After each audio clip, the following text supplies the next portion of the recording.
AP రాజధాని అమరావతిలో భారీ అగ్ని ప్రమాదం జరిగింది.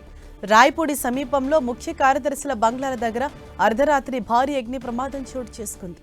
రాజధాని నిర్మాణ పనులు చేస్తున్న ఇంజనీరింగ్ కంపెనీ నిల్వ చేసిన పైపులకు నిప్పంటుకుంది. ఒక్కసారిగా మంటలు ఎగిసిపడటంతో స్థానికులు, కంపెనీ సిబ్బంది పోలీసులకు సమాచారం అందించారు. 3 ఫైర్ ఇంజన్లతో మంటలను అదుపు చేశారు. దట్టమైన పొగ, మంటలు భారీగా ఎగిసిపడటంతో అదుపు చేయడం కష్టంగా మారింది. ఇటీవలే వెలగపూడి సమీపంలో ఎల్ఎన్టీ కంపెనీకి చెందిన కోట్ల విలువైన హెచ్డిపిఈ పైపులు ఇదే తరహాలో మంటల్లో బుగ్గి అయ్యాయి.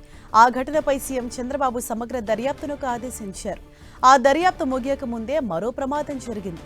వరుస ఘటనల నేపథ్యంలో కుట్రకోణం ఉందనే అనుమానం బలపడుతోంది. మరోవైపు కాంట్రాక్టర్ల నిర్లక్ష్యం వల్లే ఇలాంటివి జరుగుతున్నాయనే విమర్శలు వ్యక్తమవుతున్నాయి.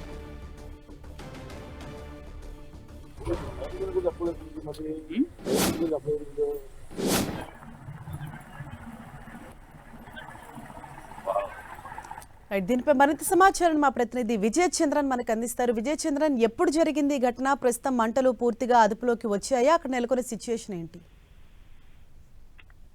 రాత్రి ఈ దుర్ఘటన జరిగింది. అంటే రాజధాని ప్రాంతంలో ఇది మరోసారి రెండవసారి ఇటీవల యజ్ఞప్రదం జరగడం. 12 రోజుల క్రితం నేలపాడు, రాయపూడి సమీపంలో ఎల్ఎన్టీ చెందినటువంటి పైపులు అగ్నికి ఆహుతి అయ్యి భారీ ఎత్తున అప్పుడు అగ్నికి ఆహుతి కావడంతో ₹1,00,00,000 నష్టపోయారు.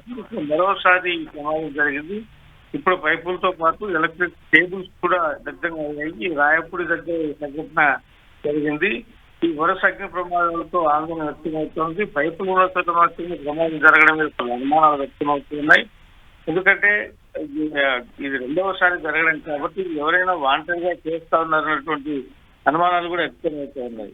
ఎందుకంటే పైపులు ఉన్న చోట మాత్రమే ప్రమాదాలు జరగడం ఏమిటి అనే దాని మీద. ఎందుకంటే ఈ పైపులన్నిటికీ కూడాను బయట పాది వచ్చిన వాటికి పెట్టి ఈ పైపు అండర్ గ్రౌండ్ లో ఉన్నటువంటి ఈ కేబుల్స్ సంబంధించినటువంటి వాటి కూడాను నిర్మాణానికి వీటిని ఉపయోగించడం జరుగుతుంది. అయితే వాటిని మాత్రం మామూలుగా వర్క్ చేసుకుంటూ వెళ్తా ఉంటారు. ఇప్పుడు సెక్యూరిటీగా పెట్టాల్సినటువంటి పరిస్థితి ఉంది.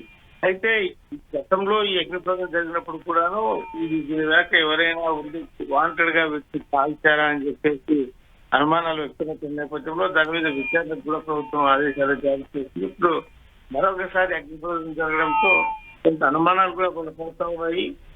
ఇది అగతాయి రూపంగా లేకపోతే ఏదైనా కావాలని చేశారనేటువంటి అనుమానాలు కూడా సర్వత్రా వ్యక్తమవుతా ఉన్నాయి. Thank you Vijay Chandran.